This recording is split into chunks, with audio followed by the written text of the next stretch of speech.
Cheesy the Podcast, presented by Just Cheesy Productions.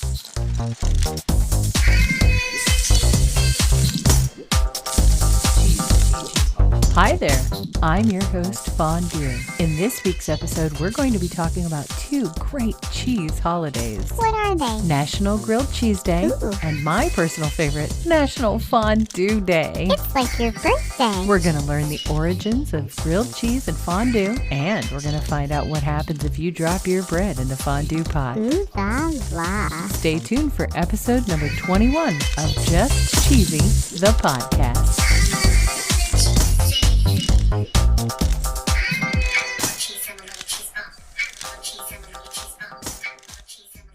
Well, Cheesy, I already have to correct myself. What happened? Tuesday isn't National Grilled Cheese Day. Tuesday is National Grilled Cheese Sandwich Day. Okay, what's the difference? Well, technically, if it were National Grilled Cheese Day, we could talk about halloumi and literally putting cheese on a grill. Okay, I see. But we're going to talk about grilled cheese sandwiches. Yummy. I got to wondering who invented grilled cheese. Yeah, me too. Who invented it? Well, there doesn't seem to be an exact origin. However, Roman cookbooks, and I mean Rome as in old-timey Rome, Oh, Roman cookbooks say to combine bread and cheese when eating dinner. of course. In 1902, Sarah Tyson Rohrer had a book called Mrs. Rohrer's New Cookbook. In her book, she references a melted cheese sandwich. Yummy. The French have a word for it. Oh, please, Fondue, don't do it. Croque monsieur, which consisted of toasted bread, ham, and cheese, and that hit menus in France in the 1910s. Wow. According to the website justapinch.com, Otto Frederick Rohwedder designed a machine that would slice bread in 1927. That's interesting. And by 1933, the bakeries were selling more sliced than unsliced loaves of bread. Of course. On the website thecommittedpig.com,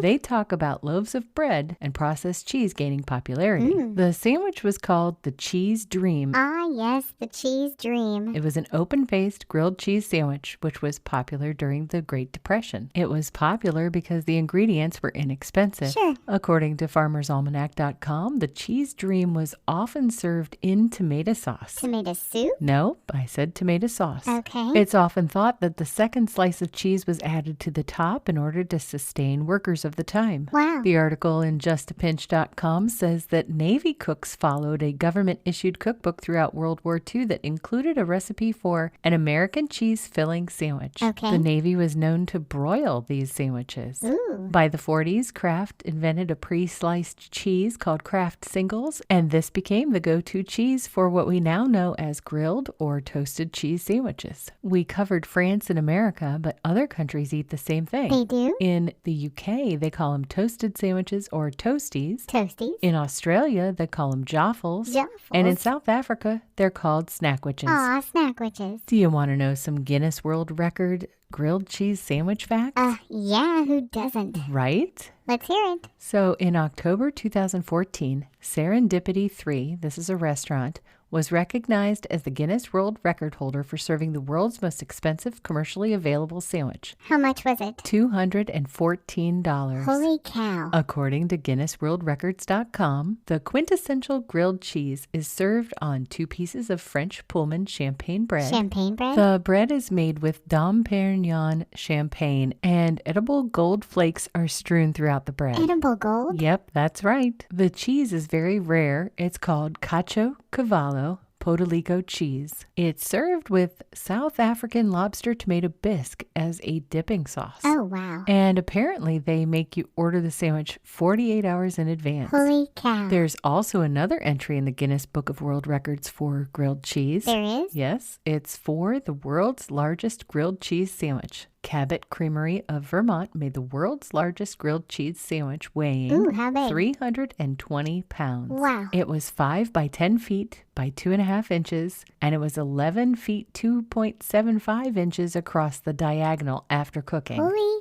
cow. The sandwich was made at the 2nd annual Everglades Cheesecracker Festival in Everglades City, Florida on November 4th of 2000. Giant grilled cheese sandwich, not a sponsor. But if it was, the ad would go right here. Monday, April 11th is National Cheese Fondue Day. Ooh, This is so exciting. I'm going to be referencing several articles. One is from the BBC.com, tracing fondue's mysterious origins. Okay. The other is WisconsinCheese.com, Right. the history of fondue, and Wikipedia, fondue. Okay, tell me more. You know, fondue goes back way further than Swiss Alps and swingin' 70s parties. It does? It seems that the oldest known written origin of fondue goes all the way back to Homer's Iliad from about 800 BC. Did you say 800 BC? I sure did, Cheesy, where it described a mixture of goat's cheese, wine, and flour. It does? The earliest known modern form of cheese fondue comes from a cookbook in 1699 published in Zurich under the name...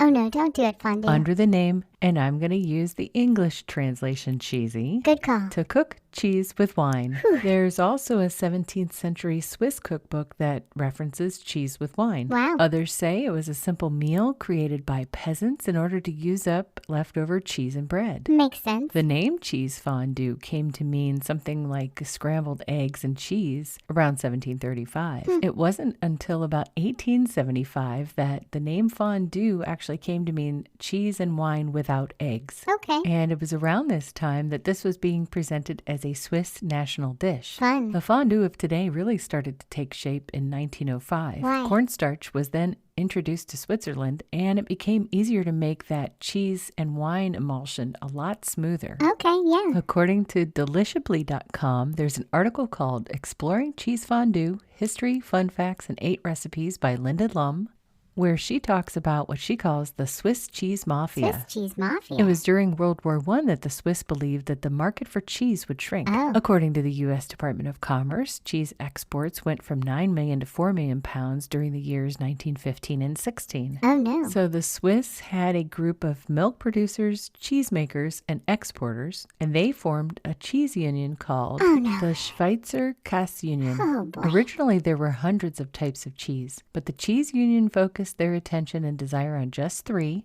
Emmental, Gruyere, and the lesser-known Sprinz. Interesting. And only those producers that made those 3 cheeses were promoted. And of course, the cheese union invented a recipe that utilized both Emmental and Gruyere, Yum. and it was considered the national dish of Switzerland. In the 1950s, a Swiss restaurateur invented chocolate fondue as part of a promotion for Toblerone chocolate. Ooh, tasty. And today, most of the recipes for fondue include a mix of cheeses, flour or cornstarch, and then some seasoning, and some sort of wine. Fancy. And it's served in a pot that's kept warm over a small flame. Yum. Now, fondue aficionados have a few different customs. They do? The crusty, unburnt layer of cheese at the bottom of the pot is called the nun or la religieuse. Right. And this chunk of cheese is actually meant to be shared with your guests. That sounds good. They also say it's tradition that if bread falls off a woman's fork into the pot, she must kiss the person sitting next to her. Oh. And if a man drops anything into the pot, he has to buy the next round of drinks. Oh, wow. So I also looked up a little bit on Guinness Book of World Records again to find out the largest fondue set. How big? Well, pretty big. It's 8 feet 6 inches in diameter Jeez. and 5 foot 3 inches deep. Wow. And the 2 forks measure 8 foot 6 inches long. Holy cow. Well, are you ready for a joke, Cheesy? I sure am, Fondue. Some people say fondant. I say fondue. That is not a joke. Okay, what do you call water on a baby deer? I don't know what. Fondue. That is so funny. And a little bit cheesy. Thanks for joining us on Just Cheesy the Podcast, episode number 21. Be sure to follow us on Apple Pods, Good Pods, Spotify, or wherever you get your podcasts. Stay cheesy, everybody.